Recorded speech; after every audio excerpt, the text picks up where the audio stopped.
गांव के बाहर एक पुरानी हवेली थी जिसे लोग खौफनाक हवेली के नाम से जानते थे। गांव वाले कहते थे कि वहां रात को अजीब आवाजें आती थी और कई लोग रहस्यमय तरीके से गायब हो गए थे। एक रात एक साहसी लड़का आर्यन अपने दोस्त के साथ हवेली की तरफ बढ़ा। उसने फैसला किया कि वह उन अफवाहों को सच जानकर रहेगा। जब हवेली के पास पहुंचा तो ठंडी हवा चल रही थी। हवेली का दरवाजा धीरे धीरे खुला और आर्यन ने सबसे पहले अंदर कदम रखा।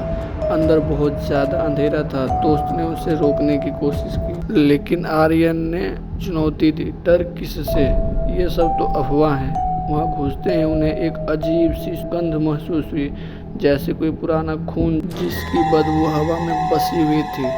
आर्यन ने अपने दोस्त को तसल्ली दी, लेकिन वो भी अब थोड़ा डर गया था। जैसे जैसे अंदर बढ़े, अचानक दरवाजा खुद ब खुद बंद हो गया। ये क्या हुआ? एक दोस्त डरते हुए बोला। आर्यन ने हिम्मत जुटाई और कहा, शायद किसी ने बंद कर दिया, चलो हम थोड़ी देर और चलते हैं। वे हवेली के मुख्य कक्ष में पहुंचा, जहां एक पुरानी मेज रखा था। मेज पर एक पुराना ताबूत था। आर्यन ने उसे खोला। अंदर एक चमकती हुई किताब रखी थी। जैसे उसने किताब खोली, एक सर्द हवा का झोंका आया और सभी के आंख के सामने अंधेरा छा गया।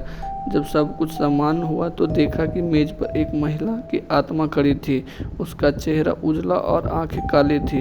तुम मेरा किताब खोला, वह बोली। अब तुम्हें इसकी कीमत चुकानी होगी। सभी दोस्त कांपने लगे।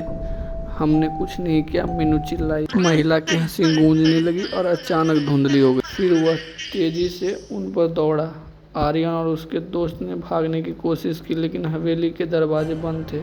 उन्हें समझ में आ गया कि वे फंस चुके हैं। आर्यन ने अपनी हिम्मत जुटाकर कहा, हम तुम्हें कुछ नहीं कहेंगे, बस हमें जान। महिला ने कहा, तुम मेरा रहस्य को जान गए हो, अब तुम मेरे सजा झेलोगे। अचानक चारों ओर अंधेरा छा गया और उन्हें लगा जैसे कि उनका शरीर भारी हो रहा है। फिर एक एक करके उनके शरीर ठंडे और बेजान होते चले गए। अगले दिन गांव वाले जब हवेली के पास पहुंचे तो वहां कोई नहीं मिला। गांव वाले फिर से एक बार सच्चाई जान गए। हवेली के रहस्य को जानने की कोशिश करने वाले हमेशा के लिए वहीं खो जाते हैं।